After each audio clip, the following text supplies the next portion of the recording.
Sa mga kababayan natin nanonood, talaga naman, chaotic talaga ang Maynila. Ito yung sa mga, ito naman, para i-address ko naman to. Kasi ito, maraming complaint talaga to.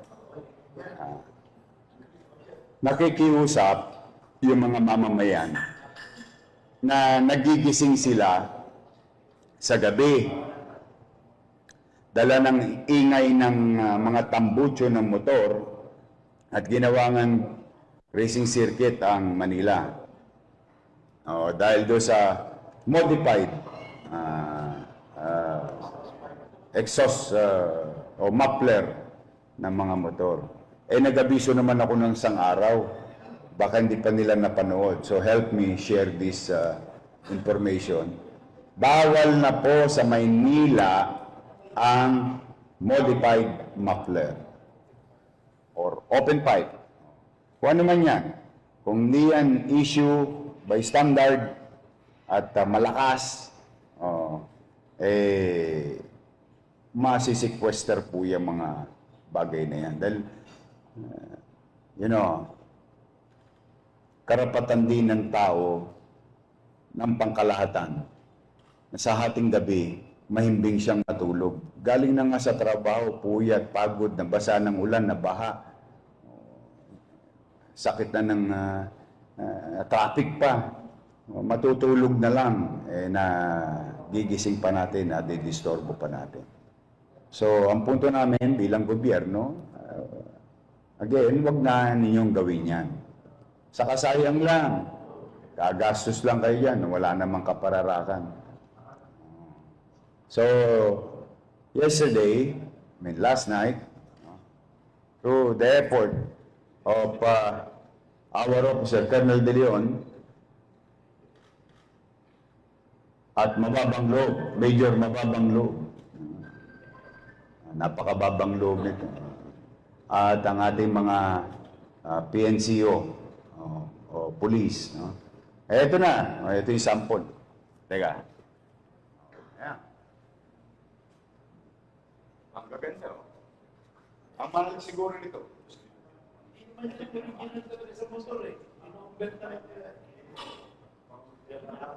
No, magkato.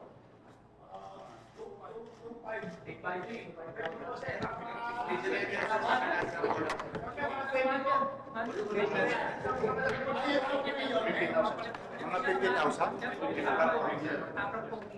Talaga? So, ibig sabihin, mas mahal pa sa motor. Kung yung motor, tako rin. So, 50, tapos 50 rin to. Nakalagay ko sa mukhang big bike, pero 360 lang siya.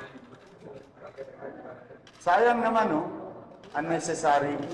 Nakaka-perwisyo pa tayo ng mga kapitbahay natin. Hindi rin original naman ng motor, hindi ganyan. Tinatanggal nila. Kasi ito, sila nahuli base sa violation ng ordinansa.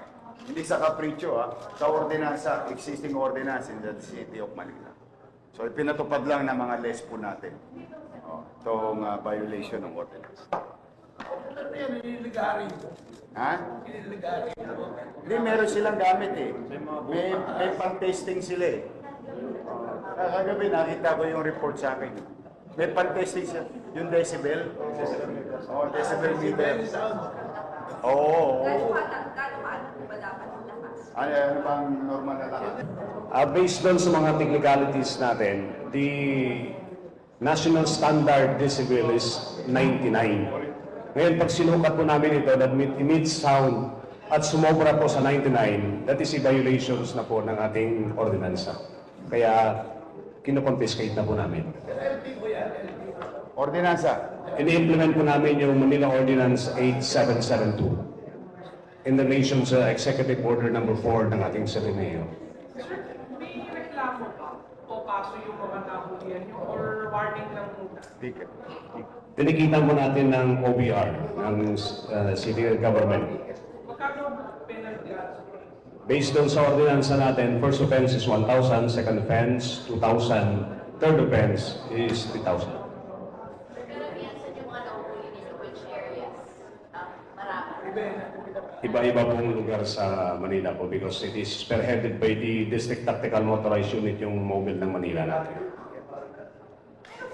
Ito po talaga ay first offense pa lang pero confiscate na. Ma'am? Pagka first offense, sir, ito po confiscate na. Pagkatala. Yes po. Kasi yun po nakalagay sa ordinansa natin. Kasi based doon sa statement ng ating legal, the confiscation of the pipe will serve as evidence na there is a violation of the ordinance. Yun po magiging ebidensya namin. Ilan, sir, yung mga Total po nito is 18. Naubusan na po kami ng OBR, so we will request to our City Mayor for the renewal of our OBR for the full course of implementation of our city ordinance.